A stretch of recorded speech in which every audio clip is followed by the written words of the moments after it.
Sir ನಮಸ್ಕಾರ. 18 ಗುಂಟೆ ಜಾಗ, ಒಳ್ಳೆ ಫಸ್ಟ್ ಕ್ಲಾಸಿಗಿದೆ ಜಾಗ ಮಾತ್ರ. 18 ಗುಂಟೆ ಜಾಗನೂ ಚೆನ್ನಾಗಿದೆ. ಹೈವೇ ಪಾಯಿಂಟು, ಮೈಸೂರಿಂದ 60 ಕಿಲೋಮೀಟ್ರು, ಮೈಸೂರಿಂದ 60, ಚಾಮರಾಜನಗರ 14, ಗುಂಡ್ಲುಪೇಟೆ 17, ಬೆಂಗಳೂರು 170. ಚೆನ್ನಾಗಿದೆ, ಫಸ್ಟ್ ಕ್ಲಾಸ್ ಆಗಿದೆ ಜಾಗ. ಇವರು ಕುಂಟೆಗೆ 3.75 ಹೇಳ್ತಾರೆ. ಒಂದು ಕುಂಟೆಗೆ 3,75,000 ರೂಪಾಯಿ. ಒಂದು ಕುಂಟೆಗೆ 3,75,000 ರೂಪಾಯಿ.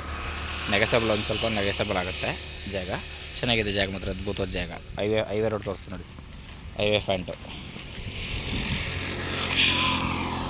ಇದೇ highway, Chamarajanagar Gundlupet highway. Chamarajanagar Gundlupet highway ಚೆನ್ನಾಗಿದೆ ಜಾಗ ಮಾತ್ರ. ಒಳ್ಳೆ ಹೈಟಲ್ಲಿದೆ ಜಾಗ. 18 ಗುಂಟೆ ಜಾಗ, ಫಸ್ಟ್ ಕ್ಲಾಸ್ ಆಗಿದೆ. ಅದೇ 3.75 ಹೇಳ್ತಾರೆ, ಒಂಚೂರು ನೆಗೆಸಬಲ್ ಆಗುತ್ತೆ ನೋಡಿ ಸರ್. ಇಷ್ಟ ಆದರೆ ಕಾಲ್ ಮಾಡಿ, ಶೇರ್ ಮಾಡಿ. Okay sir, thank you.